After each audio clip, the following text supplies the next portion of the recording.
Ojalá, ilusión compartida, deseo vivo, esperanza que convoca voluntades.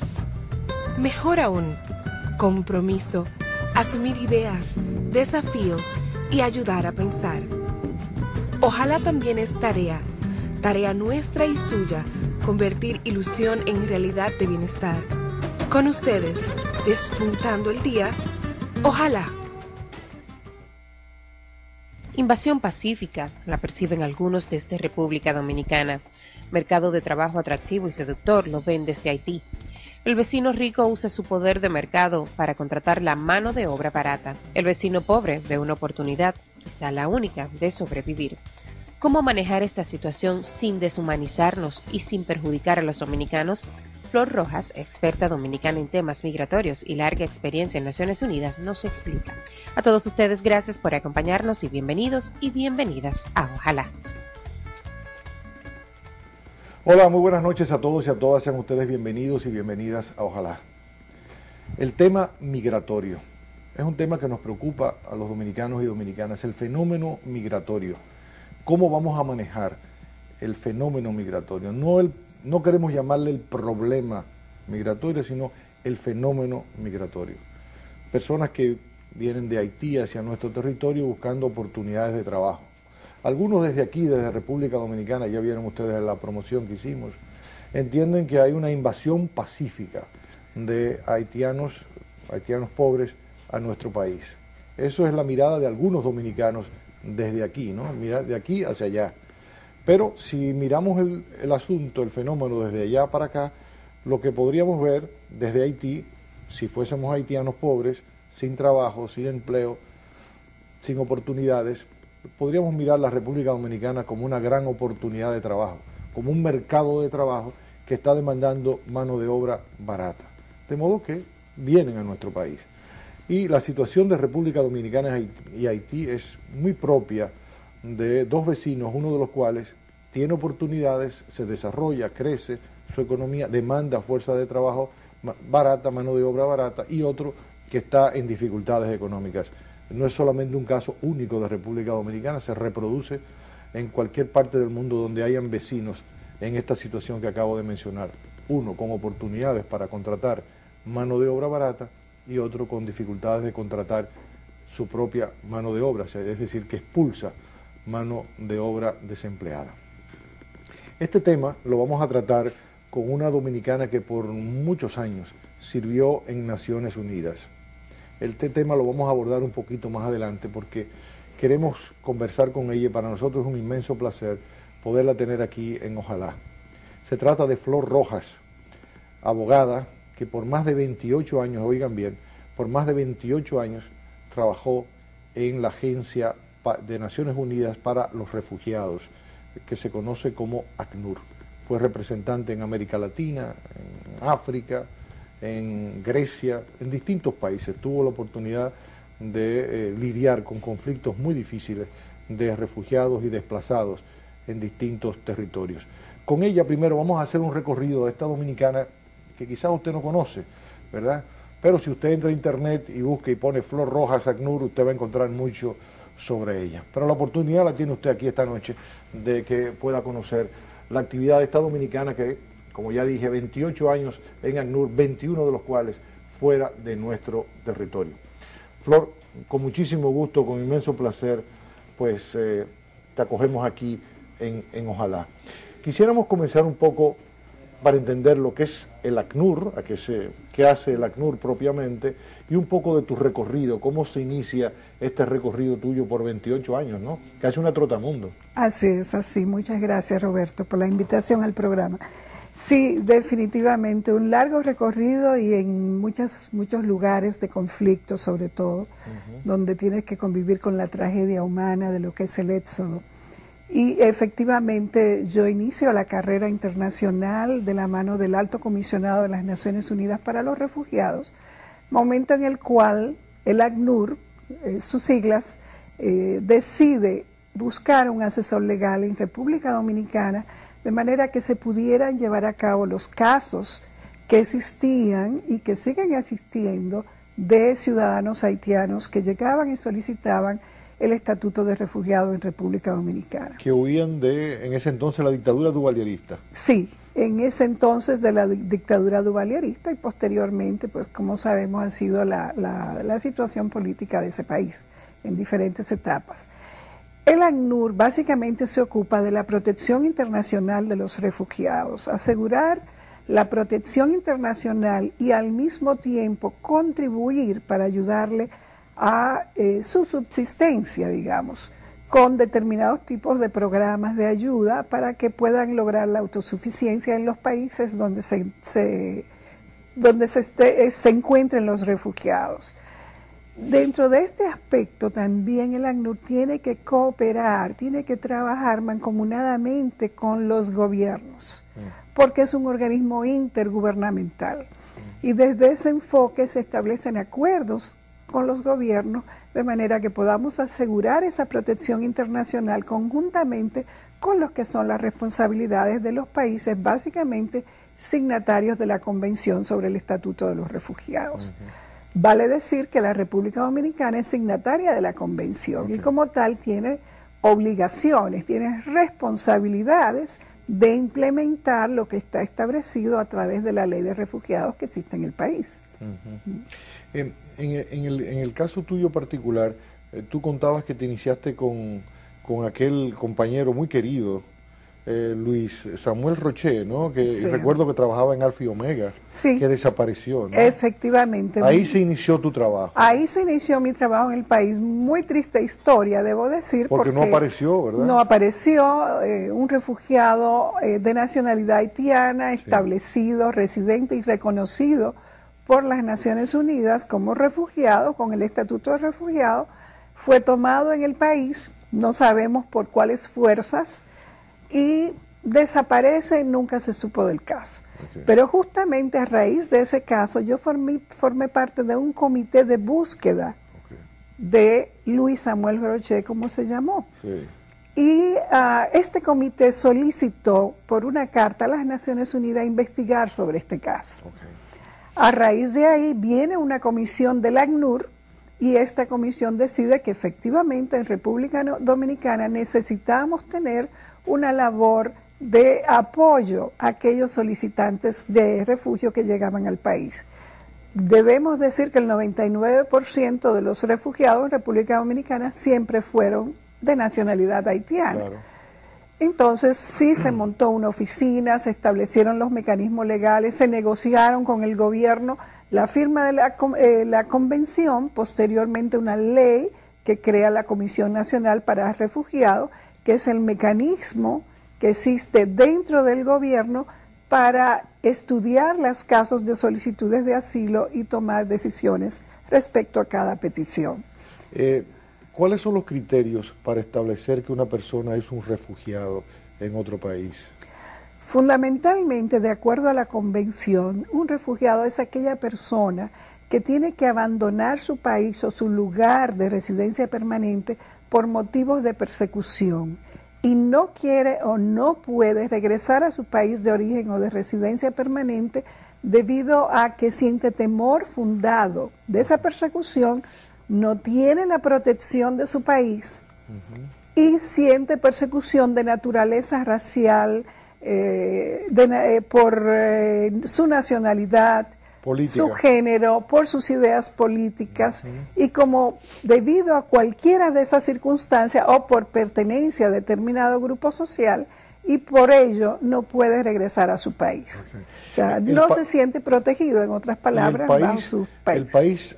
El país hacia donde ese ciudadano que se siente perseguido y que no puede regresar a su país, ¿verdad? Ese otro país está obligado a acogerlo donde él llegue. Así es, si es signatario de la convención, tiene la responsabilidad de aceptar esa solicitud que hace la persona que siente que no puede permanecer en su país. Obviamente es mucho más fácil determinar el tema de los refugiados cuando se dan en movimientos masivos. Personas que salen, por ejemplo, de guerras, ¿no? de países donde hay graves violaciones en materia de derechos humanos, de conflictos armados, es mucho más fácil porque ya se conoce el conflicto que hay en determinado país y hay un movimiento masivo normalmente de personas que se mueven en diferentes direcciones o hacia el país más cercano en búsqueda de protección. Es mucho más difícil cuando se tratan de casos individuales, pero aunque parezca difícil, igual, de acuerdo a lo que establece la Convención y su protocolo adicional, es la responsabilidad de los estados determinar el estatuto de los refugiados. ¿Esa persona refugiada recibe una documentación de Naciones Unidas o del país donde se ha refugiado? Debe ser del país donde ha solicitado. ¿Y puede moverse libremente, salir a otros países? Efectivamente, eso entra dentro de una gama de derechos que tienen los refugiados. Tienen derechos, ¿no?, a ser tratados similar a la de cualquier nacional de ese país donde se encuentre. Por lo tanto, tiene el mismo derecho a la educación, a los servicios de salud, al trabajo, a su movilidad, sin ningún tipo de restricción, a menos que cometa, por supuesto, algún tipo de violación a la ley. Y en todo caso, debe ser tratado similar a un nacional. Eso es lo que corresponde. Una pregunta. ¿Naciones Unidas tiene algún compromiso, digamos, de protección adicional de ese ciudadano? Pongamos, de proveerle protección en salud. O sea, el Estado en cuestión tiene que garantizarle cobertura de salud a esa persona que se va a refugiar, buscar también alojamiento, vivienda. ¿Debe procurar eso? ¿Forma eso parte? Digamos, sí y no. Sí, porque normalmente los países desarrollados que tienen niveles de ingresos superiores, que tienen resuelto el problema de su sociedad, normalmente tienen programas muy buenos y muy beneficiosos para la población refugiada que ingresa.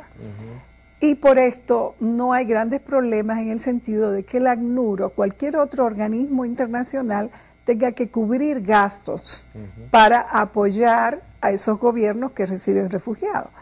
Pero en países pequeños o en países donde la economía no es siquiera suficiente para la población local, normalmente el ACNUR establece acuerdos con los gobiernos y sí contribuye con fondos de la comunidad internacional para cubrir la subsistencia de esos refugiados.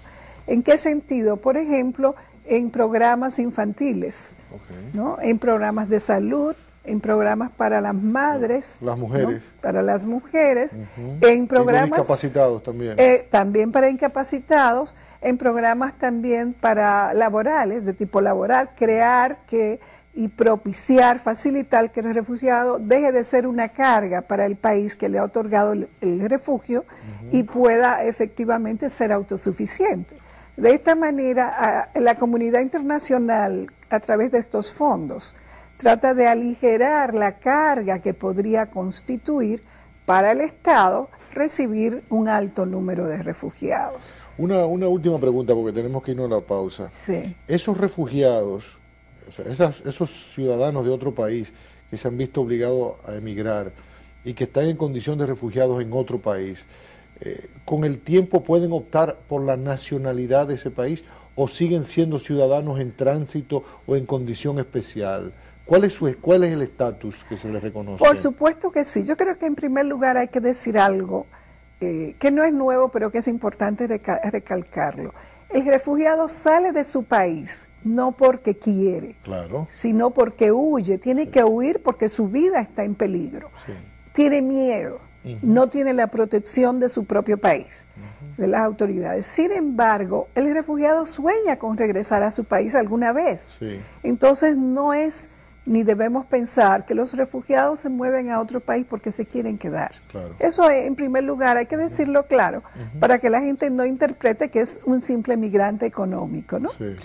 Y la otra parte es que efectivamente muchas veces las familias refugiadas optan por quedarse en el país que le ha otorgado el asilo o el refugio debido a que ya se han insertado dentro de la sociedad. Sobre todo si se prolonga el conflicto. Si se prolonga. Los hijos van a la escuela, los padres trabajan, en fin, los chicos ya tienen amigos, están involucrados dentro de la sociedad y les es muy difícil salir de ahí y regresar a su país de origen otra vez a encontrar un ambiente que quizás perdieron sus amigos, sus tierras, todo.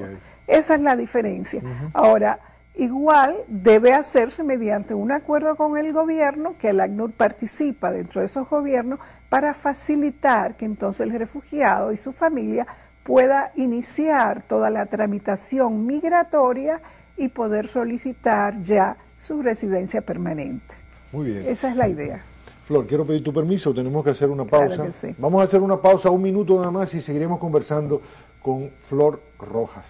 De regreso seguimos conversando con Flor Rojas. Como ya dije al inicio y quiero recordarlo, Flor Rojas es abogada y sirvió por más de 28 años en el Alto Comisionado de Naciones Unidas para los Refugiados. Una gran experiencia, y Flor ha regresado a su país, pudiendo haberse quedado por Grecia, donde está una de sus hijas, o en Londres, o en cualquier otra parte del mundo, ¿verdad? Tranquilamente, pero quiso venir a su país para compartir su experiencia, ¿no?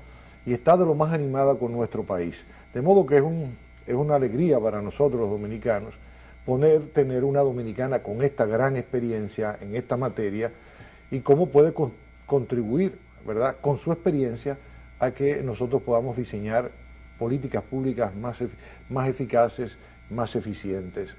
Flor, por eso mismo me gustaría que a partir de tu experiencia, la experiencia que tuviste en El Salvador en un momento muy crítico de la vida de ese país, y otra que tuviste en África, ¿no?, o muchas que tuviste en África, nos pudieras decir cuáles han sido tus experiencias, tus conclusiones, qué podemos aprender, o qué pudiste aprender, o qué pudo el ACNUR aprender, ¿verdad?, en el manejo de estos conflictos con refugiados. Fíjate, Roberto, hay muchas conclusiones que se pueden sacar de lo que significa vivir por el mundo, ¿no? Casi yo decía, viajaba por el mundo como una gitana con mis 5 hijas, ¿no? 5 pollitas, todas pequeñas, y nos fuimos a El Salvador, que fue mi primer puesto, mi primera responsabilidad, en medio de la guerra, en medio del conflicto salvadoreño. Y yo decía, bueno, si hay 6 millones de salvadoreños en medio de la guerra, la gente me dice, pero eres loca, ¿cómo te vas a ir para allá con 5 niñas? En una guerra. En medio de la guerra. Yo decía, mira, fíjate una cosa, seremos 6 millones más 6. Si hay que ir a hacer el trabajo, pues yo voy a hacerlo, y para mis hijas será un aprendizaje también en su vida, como efectivamente así lo fue. Pero como conclusión a tu pregunta decía, bueno, lo primero es que el fenómeno migratorio es muy interesante, pero también muy triste. En el fondo, cuando podemos decir, bueno, hay 2 categorías, los migrantes económicos, ¿no?, que salen de su país espontáneamente, sin tener una situación forzada, simplemente para buscar mejores condiciones de vida, y aquellos migrantes que salen víctimas de los conflictos armados, de la guerra, de la persecución. En el fondo son los mismos, porque ciertamente el migrante económico, de los cuales también tuve la oportunidad de conocer miles y miles de casos a través de mi trabajo, en el fondo también huye y sale por necesidades de su propia dignidad humana, por necesidades básicas de tener lo que no tiene en su país. En el fondo también podríamos decir que se va expulsado, ¿no? O sea, el mercado lo expulsa. Claro, el mercado lo expulsa, la sociedad lo expulsa porque no le puede dar ofertas de trabajo para poder mantener a sí mismo y su familia. Pero en el fondo, por eso decía, si uno se va a mirar muy lejos, todos son víctimas de violaciones en materia de derechos humanos. Es verdad. Porque si hablamos de la Convención Universal sobre Derechos Humanos, estamos hablando de que tienes derecho a la educación, a la salud, a un techo, al trabajo, exacto. Y al no tener eso, ¿qué vas a hacer? Toma la decisión y sales a buscar nuevas alternativas y a tratar de tener esperanzas en otro país. Obviamente, el refugiado, que es parte de los desplazados internos, también, que es una de las modalidades de la migración forzada, ahorita podríamos decir, tiene, además de una condición de venir de un país pobre, ¿no?, con todas esas carencias que acabamos de mencionar, también un problema de persecución, ¿no?, y de un temor real o no real, pero un temor objetivo en el sentido de que no puede quedarse en un lugar donde su vida y su seguridad corre peligro. De manera que dentro de las experiencias y las conclusiones es que el fenómeno es un fenómeno muy complejo, pero nadie, ningún gobierno puede considerar que cierre los ojos y que sea indiferente a los fenómenos migratorios. Es un problema social, es económico, implica demasiada responsabilidad para ayudar a la gente dentro de todos esos fenómenos de carácter migratorio. Supongo, Flor, supongo que ya tendrías conciencia de eso con anterioridad, porque por algún motivo aceptaste trabajar en el ACNUR, pero pienso y me atrevo a decir que tu condición de rechazo a la guerra debe ser enorme, ¿no? Es decir, tú que has vivido las consecuencias, ¿no? Has tenido que manejar, ¿no? Gestionar las consecuencias de las guerras. Supongo que tu conciencia pacifista debe ser enorme, ¿no? Exactamente. O sea que después de 28 años, me imagino que tú eres una militante contra la guerra, ¿no? Definitivamente. Y conoces los efectos devastadores de las guerras. Así es. Ver realmente cómo las familias se separan. Sí. Ver cómo una madre tiene que cargar con los niños y las niñas y los ancianos porque su marido, su padre, su hermano están en la guerra. Cómo tienen que pasar hambre, cómo sufren violaciones físicas y morales, ¿no? El maltrato. O sea, cuando tú vives todo eso, realmente llegas a la conclusión de decir, bueno, ven acá, ¿y qué es lo que hace la comunidad internacional? Sí. ¿Y por qué permitimos las guerras? ¿Por qué se siguen construyendo armas? Eso te iba a decir. ¿No? Me imagino que también tú debes rechazar todo este comercio de armas, todo este gran negocio de armas, ¿no? Porque Totalmente. el que fabrica armas, supongo que debe estar muy interesado en que haya guerras. Lamentablemente. ¿Verdad que sí? Porque lo ve como un negocio estrictamente pecuniario. O sea, Claro. voy a ganar más plata, no me importa lo que pase y a dónde lleguen las armas. Y lo grave del caso es que los miembros del Consejo de Seguridad de las Naciones Unidas son los mayores vendedores de armas. Es lo más triste. Pero son a su vez quienes tienen que mirar los conflictos donde estos se encuentran. También. Es lo exacto. curioso. También. Entonces aquí se te presenta esta polaridad, ¿no? Entre que tú vas a rechazar los conflictos armados Que tú has creado, que tú mismo, o tu empresa o de corporación. alguna manera eres copartícipe Partícipe, sí. de una situación que no debía suceder. Y que además la otra cosa es que esas armas, ¿dónde van a parar? A los países más pobres. Sí, sí. Entonces, ¿quién es que más que enajenan sufre? una parte de su presupuesto que podrían dedicar a salud o a educación, ¿verdad? Exactamente. Las personas que tienen plata, que pueden de alguna manera irse a otro país y cubrir sus necesidades, no van a ningún país a solicitar el asilo. Claro. No se sienten que realmente deben hacerlo. Pues dicen, bueno, yo llego a la República Dominicana, solicito un estatuto migratorio, tengo un documento para permanecer allá, una residencia temporal, en fin, y se queda tranquilo. Y nunca solicita el estatuto de refugiado. ¿Quién solicita el estatuto de refugiado? El infeliz. Claro. La gente muy pobre que realmente no tiene cómo cubrir sus necesidades, ¿no? Flor, de acuerdo a tu experiencia, ¿tú puedes establecer, digamos, diferencias entre lo que tú viste en El Salvador, por ejemplo, desplazados por la guerra interna entre salvadoreños, y lo que pudiste ver en África, por ejemplo, o digamos lo que tú contabas, bueno, fuera de cámara, con los kurdos? ¿Hay algunas diferencias? Sí, yo creo que hay algunas diferencias. Digamos, si lo situamos desde diferentes países por donde pasé. Vemos en el tema centroamericano, a consecuencia del conflicto armado que hubo durante la década de los 80, finales de los 90. Entonces, todos estos países, Nicaragua, El Salvador, ¿no? Países que estaban, Guatemala, en conflicto. Sí. Era eminentemente político el conflicto. Sí. ¿No?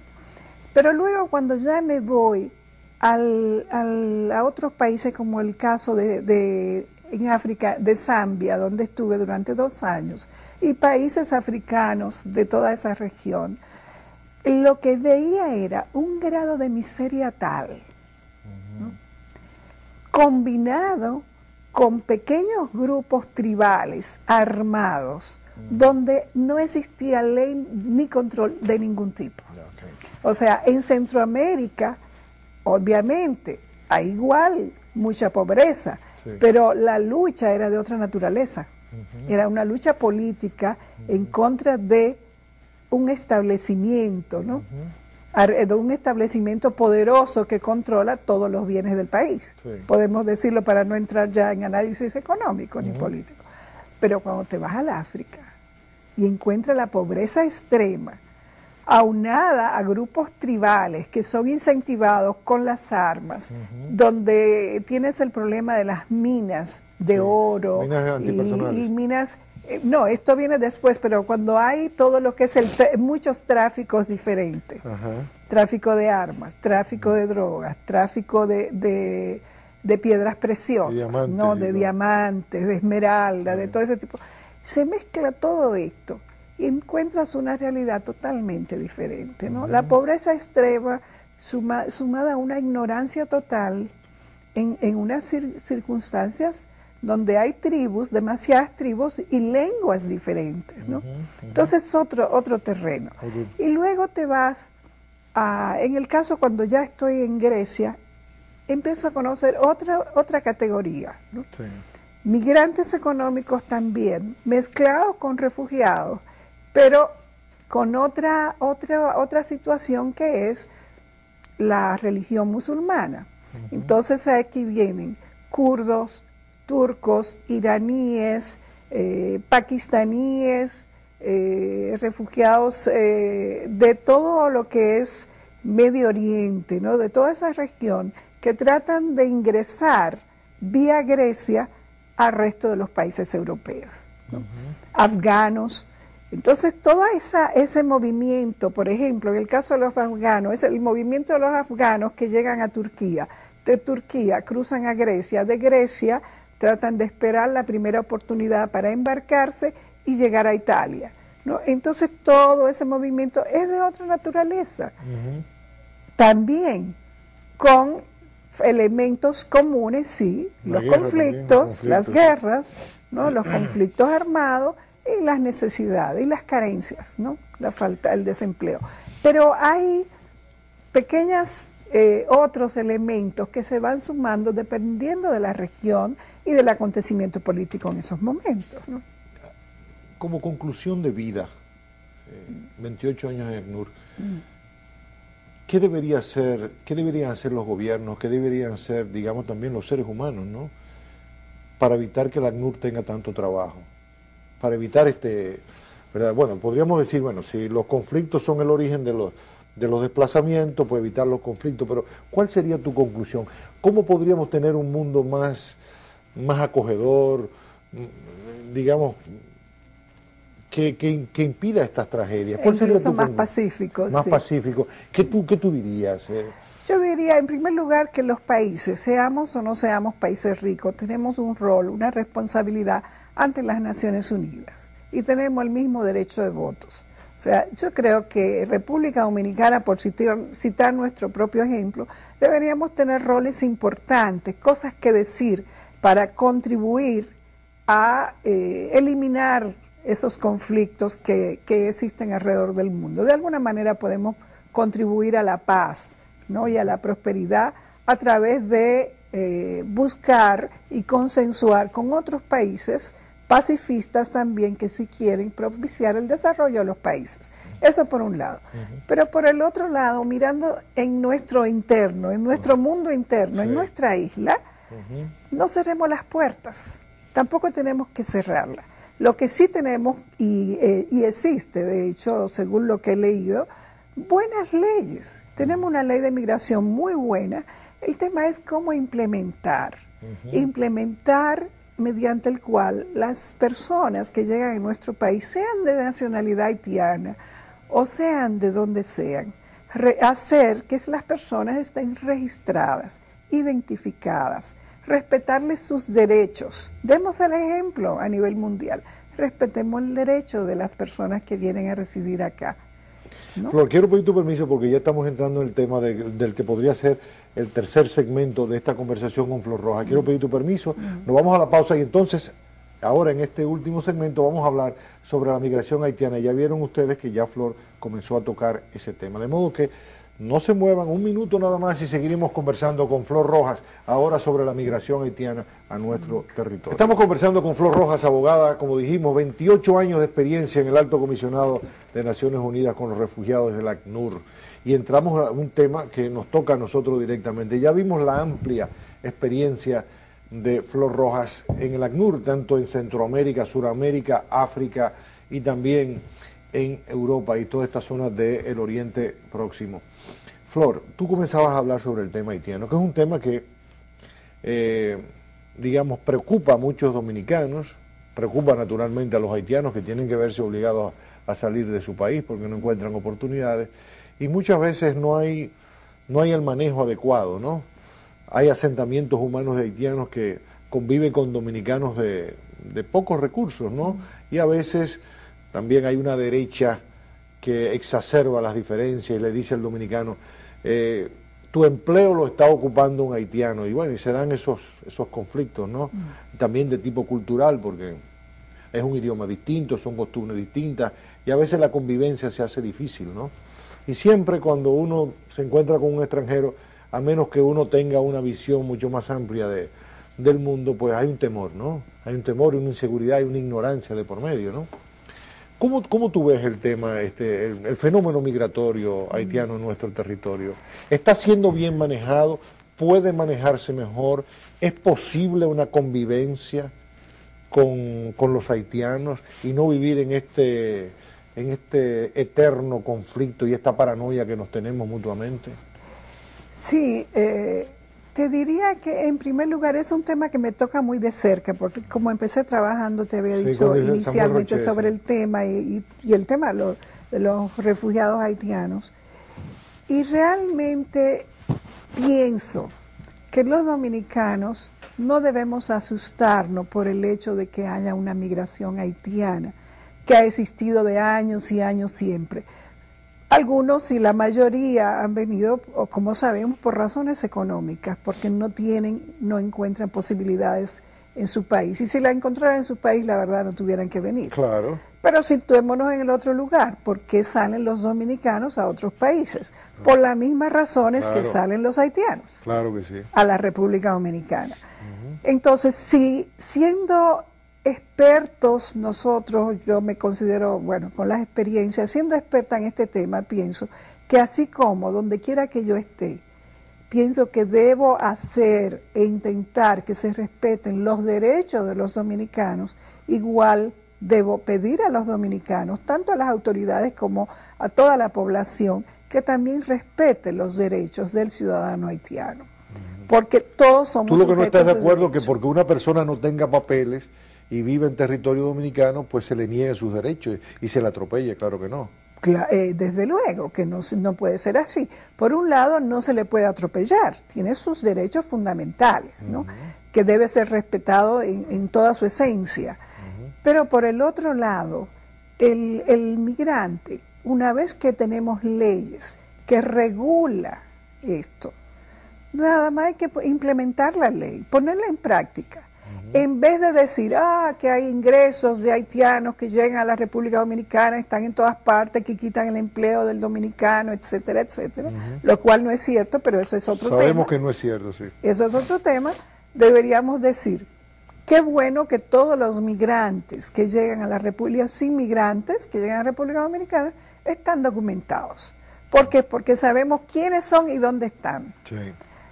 Lo que no podemos tener, que es lo que existe actualmente en el país, es la política de un ojo abierto y uno cerrado, ¿no? De saber lo que pasa, pero no implementar las cosas como deben ser, ¿no? Una vez que existen regulaciones, que las personas puedan ir sin miedo, sin temor a migración, hacer su solicitud, tener su residencia, tener su permiso temporal o permanente, no hay por qué tener miedo, ¿no? Entonces, Esas actitudes xenofóbicas tienen que desaparecer. Y sobre todo me asusta muchísimo, algo que estuve viendo en la prensa hace poco, de que hay algunos sectores, comunidades, básicamente creo que en Santiago, donde ya se está tratando de tomar en sus propias manos la justicia. La justicia. O una aparente justicia, ¿no? Claro, una linchando aparente justicia para sacar a la gente. Eso no es propia de los dominicanos. Claro. Nosotros somos un país cálido de acogida, Sí. somos un país que siempre se ha sentido colaborador con el más necesitado. Así Entonces, es. ¿por qué vamos a hacer esto? No tenemos necesidad. No, pero además, el comportamiento del pueblo dominicano en ocasión del terremoto, del pueblo y del gobierno, hay que decirlo. Exactamente. Además, en ocasión del terremoto en Haití, pues es un claro mentiz a lo que la derecha ha venido propagando de hace mucho tiempo, de que somos hermanos irreconciliables, es decir, que no somos capaces de una convivencia civilizada y de que los dominicanos pues no vemos con buenos ojos a los haitianos. Es decir, la solidaridad que hubo de parte del pueblo y del gobierno dominicanos fue digno de orgullo. O sea, yo me sentí orgulloso de ser dominicano. Y yo también. Y no solo eso, sino que no debemos dejar escapar este momento de solidaridad que tuvo el gobierno y que hemos tenido todos los dominicanos para con nuestros hermanos haitianos, para mantener este tipo de solidaridad. ¿De qué manera? Propiciando movimientos y acuerdos entre ambos países, de manera que se pueda manejar de una manera clara y transparente el tema migratorio. Y por el otro lado, que se puedan establecer acuerdos bilaterales concretos, ¿no?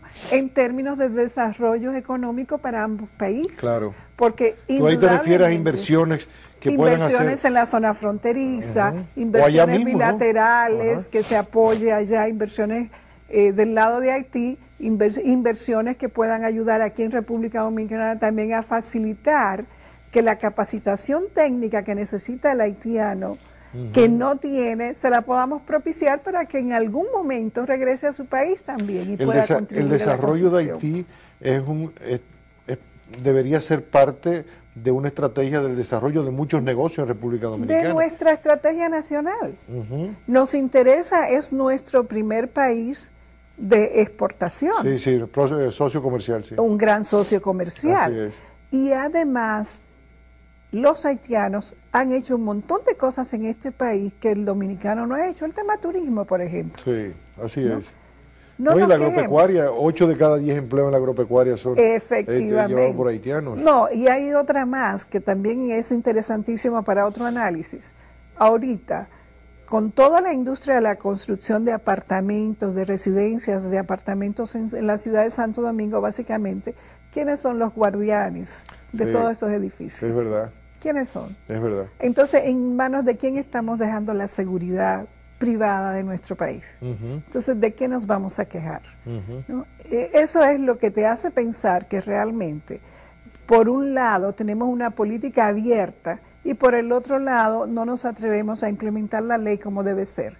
Es decir, registremos a la gente, démosle la oportunidad. Es una documentación, vamos a documentarla, vamos a darle acceso a todos los servicios igual, de la misma condición que cualquier dominicano. O sea, ¿a ti no te molesta, por ejemplo, porque yo he visto personas que se quejan de que las haitianas parturientas, haitianos acudan a nuestros hospitales?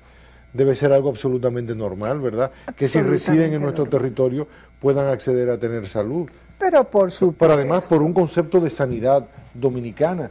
Si tenemos una población migrante enferma, pues nos afectamos nosotros. Pero desde luego, si lo vemos desde ese punto de vista, tenemos que darnos cuenta que mientras más salud y más posibilidad de educación para los niños de los migrantes, los niños haitianos, que es el caso que estamos hablando, y las niñas, que también tengan la posibilidad de ir a la escuela, de ser educados, como ocurre en cualquier país del mundo. Porque de lo contrario vamos a tener una fuerza de trabajo que va creciendo en nuestro territorio, que no va a tener las destrezas necesarias para poder producir y tener mejores empleos. Y tener mejores oportunidades.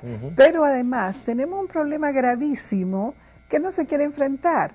El tema de la cantidad de niños y niñas hijos de padres haitianos Sí. que nacieron en República Dominicana y no tienen documentación. Que es un derecho consignado en la Declaración Universal de Derechos Humanos. Que toda persona tiene derecho a la identidad. Básicamente. ¿Y qué pasa entonces? Que esos niños están en un limbo legal, no Así existen. Sí, no son sujetos de derecho. No son sujetos de derecho porque no existen. Exactamente. Entonces, son invisibles. Son invisibles, ¿no?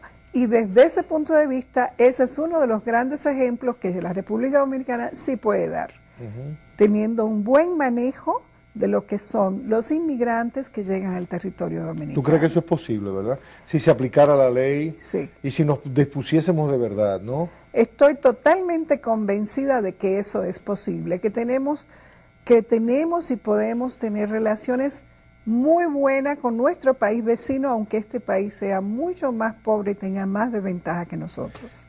Tú tienes la impresión, yo tengo la impresión, tú eres la experta, yo no, pero yo tengo la impresión de que nuestra ley de inmigración, es menos severa, es más respetuosa de los derechos humanos, es más amistosa que las leyes que, por ejemplo, que la ley de extranjería en España, que condena incluso a castigo, está penalizado usted ayudar a una persona sin papeles. Es decir, usted acoger en su casa o darle facilidades a una persona sin papeles, en España, de acuerdo a la ley de extranjería, está penado por la ley. Y no digamos de la ley francesa, que ya vimos como, y de los atropellos que sufren los gitanos. Bueno, actualmente vale decir... República Dominicana no tiene por qué sentirse avergonzada ante estas potencias, ¿verdad?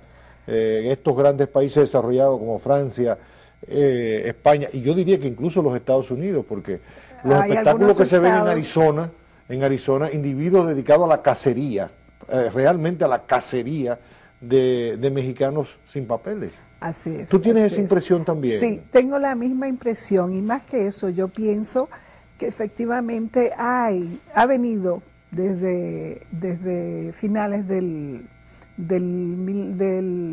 desde finales del siglo XX a modificarse lo que es el tema de la aceptación del movimiento migratorio en Europa, a endurecerse políticas migratorias. Sí. Hubo un momento de espacios mucho más abiertos, más posibilidades de que hubiese ingresos de extranjeros a los países de la Unión Europea. Resulta que cada vez están acorralando más y cerrando puertas, de manera que se aplica, como tú dices, el ejemplo del caso de España o el caso de otros países también. Y más ahora con la crisis económica, que no necesitan tanta mano de obra barata para la construcción y para otros empleos, ¿verdad? Efectivamente. Sin embargo, pienso que una sociedad puede realmente convivir siempre y cuando tenga buena regulación, siempre y cuando tenga registrado el sistema a través de cuotas y se implementen las leyes. Porque te digo, hay leyes fantásticas, pero cuando no se implementan no nos sirve para nada. Claro. Entonces no podemos vivir como se vive en este país, de una política de tener buenas leyes que no son instrumentadas, ¿no? Flor, muchas veces se acusa a República Dominicana de maltrato de los haitianos. Y naturalmente muchos de nosotros que nos consideramos dominicanos, pues nos sentimos ofendidos. Es decir, que a mí me digan que los dominicanos maltratamos a los haitianos me hace sentir muy mal porque yo no los maltrato. Lo maltrata quizá un ingeniero que contrata haitianos y el sábado llama a migración para que los expulse y no pagarle la nómina, ¿no? O el dueño o el finquero que abusa de los haitianos. Pero muchas veces la condena se hace al país. Y bueno, dice, la República Dominicana, ¿tú entiendes que el Estado Dominicano tiene una política deliberada contra los haitianos? No. ¿O son dominicanos, empresas dominicanas, las que violan esos derechos? Creo que hay un poco de ambas cosas. De ambas cosas. Creo que hay un poco de ambas cosas. Por un lado, si el Estado estuviera preocupado en respetar los derechos de los migrantes, realmente hiciera un poco más. Ok, o sea, la culpa del Estado dominicano es por, digamos, por dejadez. Por dejadez, okay. Por dejar de hacer, okay. Por no hacer lo que debería hacer bien. Es cierto que han habido varias condenas en contra de la República Dominicana. Ahí yo diría, en algunos casos la condena internacional ha sido cierta y ha sido correcta, bien aplicada. No lo digo por haber sido funcionaria internacional, sino lo digo ya desde el punto de vista del análisis legal de los casos que se han presentado en contra de la República Dominicana. ¿Tú dirías, por ejemplo, aquel caso de las niñas que se le negaba una nacionalidad dominicana? Por ejemplo. Ya que se conoció en el Comité Interamericano de Derechos Humanos. De Derechos Humanos. Por ejemplo, casos como esos. Pero también, el trato de trabajo esclavo en el pasado, hace muchos años atrás, incluso creo que fue antes de yo salir del país, donde hubieron condenas de esa naturaleza. Pero también hay otra cosa, República Dominicana tiene una política internacional muy débil. O sea, si nosotros no estamos en el escenario internacional frente a las asambleas, ¿no? Si no estás en el ámbito internacional donde se debaten eso y tú puedas adelantarte y presentar los casos, hacer tus alegatos. Y hacer tus alegatos, ¿no? Tampoco te ayuda. Por eso te digo, hay elementos que puedo decir sí y no. Hay casos que efectivamente uno tiene que reconocer que lo hemos hecho mal. Pero hay casos del cual no hay una política estatal en materia de relaciones exteriores, donde tú puedas hacer un buen lobby, tú puedas presentar tu caso y puedas estar bien documentado, ¿no? A veces se vienen a decir, no, eso no es así, voy a mandar una carta de rechazo contra esto. No, por favor, no es así. Eso no funciona así. Eso no se maneja así. Eso quizás usted lo dice para que la opinión pública piense que estamos rechazando una condena, pero el procedimiento no es ese. Entonces, hagamos las cosas como establecen los mecanismos internacionales que existen para eso, ¿no? Y adelantémonos. Si tuviéramos realmente un buen cuerpo diplomático que está al tanto y dando seguimiento a todas esas cosas, yo estoy segura que la mitad de todas esas demandas realmente no existieran. Flor, te necesitamos en la Cancillería. Es una broma. No quiero que te pongas a trabajar. Pero no, vale el consejo, No. Flor, muchísimas gracias por habernos acompañado. Hemos tenido 45 minutos en esta conversación. Ha sido muy grato conversar contigo y ustedes de poder apreciar desde sus hogares la experiencia de esta dominicana, 28 años fuera de nuestro país y que ha regresado con todo el entusiasmo de compartir su experiencia. Y ya vieron ustedes, tenemos que prepararnos mejor y adelantarnos a las situaciones para después nosotros no tener que lamentarnos. Tenemos que tener un mejor cuerpo diplomático, una Cancillería mucho más efectiva y que conozca cómo funcionan estas cosas, como ha dicho Flor Rojas.